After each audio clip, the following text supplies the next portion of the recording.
Halo guys, selamat datang kembali di channel Anak Bos alias Anak Boarding School. Masih bersama gua, Putra. Lagi asik-asik konten alias nongkrong biar keren. Gak nyambung, gak apa-apa. Anak Bos bebas. Lagi seruput kopi sambil baca komentar-komentar para bos buster. Tiba-tiba ada yang bikin gua mikir dalam banget sob. Dari Bang Doi bertanya, Bang, kalau kita makin percaya sama Allah, Allah bakal kasih kita ujian sampai mana? Berat banget. Dan mungkin ini ketakutan dari kebanyakan orang gitu sob. Ya kita.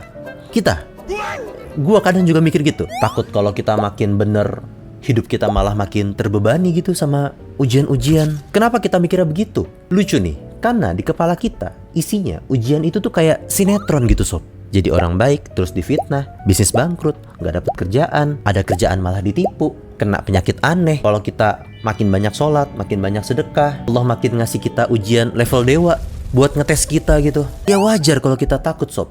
Dari awal aja kita udah misconception. So, sampai kapan kita diuji? Dan bakal seberat apa? Gimana kalau kita kulik satu-satu? Selama ini kita mengira ujian itu cuma satu muka sob. Muka kesulitan, kesusahan. Namun nyatanya ujian itu memiliki dua muka. Dan ini bukan kata gua, ini ada di manual book kehidupan kita sob. Kullu nafsin dha'iqatul maut. Setiap yang bernafas pasti akan merasakan kematian. Wa nabluukum bisyarri wal khairi fitnah. Dan kami akan menguji kalian semua dengan syarri, keburukan, wal khairi, dan kebaikan, keduanya sama, fitnah, sebagai fitnah sob.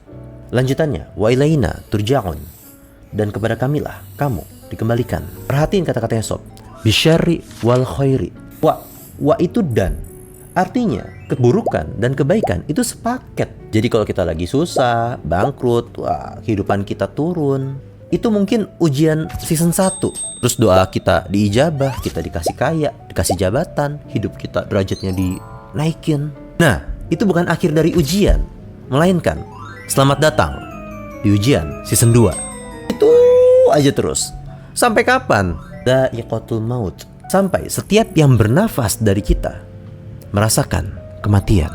Karena konsep baik dan buruk itu cuma di kacamata manusia sob. 70% masyarakat Indonesia ingin menjadi cipmang. Maksud gue cipung. Dengan dalih enak ya jadi anaknya Raffi Ahmad.